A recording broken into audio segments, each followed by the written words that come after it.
मैं कलंदर शहबाज के मज़ार पर हाजिरी के लिए जाता हूँ। किसी को नाराज होना है तो उसे मुबारक हो।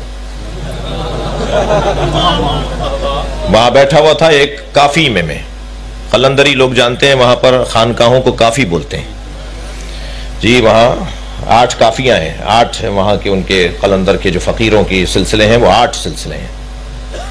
तो एक सिलसिले में बैठा हुआ था, बिग फकीर के काफी में बैठा हुआ था। बिग फकीर हाजन शाह साहब के काफी में बैठा था, उनके खानकाह में बैठा हुआ था कह लीजिए। तो एक बहुत महंगी गाड़ी से एक जवान उतरा, बहुत महंगी गाड़ी थी। मैं गाड़ी का नाम नहीं लूंगा क्योंकि मेंबर किसी कंपनी की तबलीग के लिए नहीं है।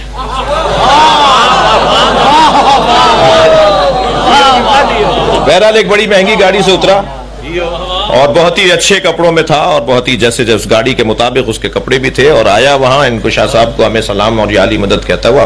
पीछे एक झुग्गी बनी हुई थी, एक टूटा बसा एक खानकाहों में जैसे होता है, वहां गया। और थोड़ी देर बाद एक बंदा निकल के जाने लगा, तो मुझे लगा कि इसे कहीं देखा है। गौर से देखा तो वही था। अब उसने काले कपड़े, धोती बांधी हुई थी जो कलंदर के फकीरों के लिबास,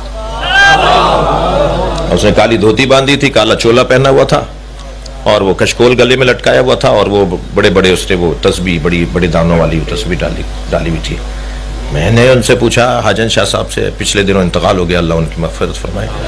मैंने कहा, शाह साहब ये वही जवान नहीं है जो भी आया था? कहना जी वही जवान है। मैंने कहा कौन है? कहना इसके कोई 2000 एकड़ की तो ज़मीन है और इसकी अपनी फैक्ट्रियां हैं, अपना बहुत बड़ा पैसे वाला आदमी है। तो मैंने कहा ये क्या हो लिया? कहने लगा हर कुछ मुद्दत के बाद ये अपने नफ्स खुशी के लिए आता है। अब ये जाएगा किसी चौक पे जाके फकीरों की तरह खड़ा हो जाएगा और आते जाते लोग इसे धुतकारेंगे, इसको कुछ ना कुछ बोल देंगे, तो ये अपने आप को फिर समझाएगा इसीलिए तो आए हो।